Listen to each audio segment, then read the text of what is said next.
जवानिया के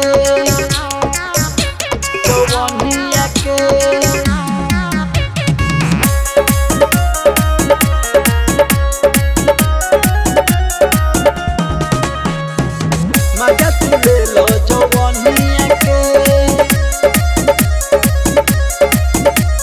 चित कबो पट करे लो तू राजा, आवता तोहरा बड़ी हो मजा, आवता तोहरा ए राजा।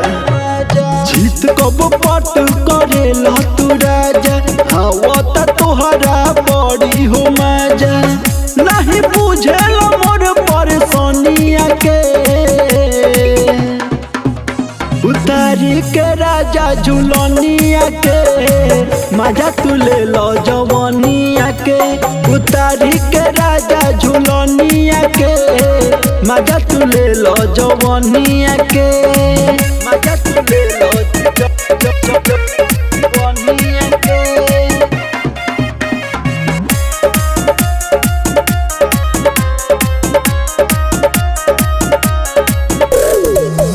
एको दिन नाही तू कहरे लया तो तोहरे कारण भइल कमरिया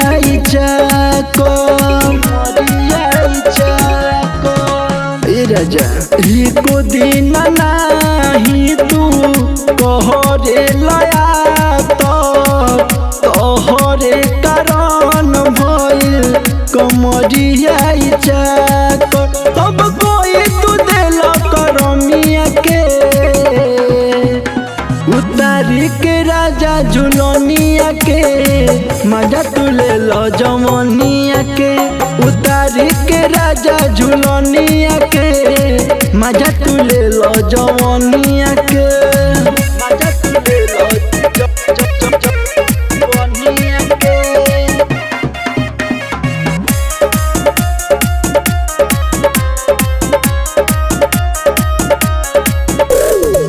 नया नया पानी हम राजा जी कोनिया, अबही से करे लगल तू मन मनिया।